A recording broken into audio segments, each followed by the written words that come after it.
तर मला आज 4 पंपासाठी यावं लागलं 3786 स्टेप चालत एवढ्या दूर। तर नमस्कार मित्रांनो, स्वागत आहे तुमचं माझ्या एका नवीन ब्लॉग मध्ये। आज आपल्याला होती घरची फवारणी मारणं। फवारणी काय जास्त नव्हती तर आपण झालो फटाफट रेडी। फवारणीचा आपला ड्रेस कोड चेंज होते तर आपण म्हणलं फवारणीचे कपडे घालून घ्यावं, तर आपण पटकन लावले फवारणीचे कपडे। अबे साले। आणि आज म्हणले ना याच होतं एकटं, कारण आईची तब्येत नव्हती ठीक। घेतला पाठीवर पंप आणि निघालो वावराकडं। कसं आहे ना, लवकर गेलं तर लवकर फवारणी तरी होऊन जाईल म्हणलं। आज आपल्या नदीले होतं पाणी कमी तर आपण वलो न होता निघालो वावराकडं। ये बड़ी अच्छी बात कही आप। आणि आज तर आपल्याला अलगच दिमाग सुचला। आपण म्हणलं घरापासून वावरावर किती स्टेपा लागते, म्हणून आपण आलो पाय मोजत मोजत। आपलं वावर तर एवढं दूर आहे का येता येता पुरं घामाजिकर झालो आणि आपल्याला लागल्या 3786 स्टेपा।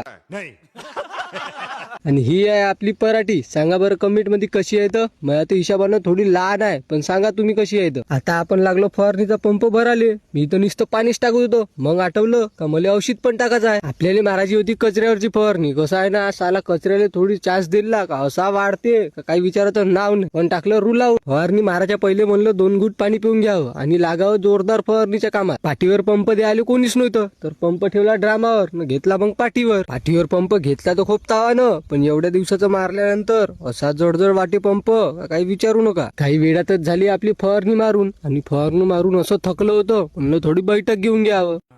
ये बड़ी अच्छी बात कही आप। तर तुम्हाला ब्लॉग आवडला असेल तर आयडीला फॉलो नक्की करा। भेटूया नेक्स्ट ब्लॉग मध्ये।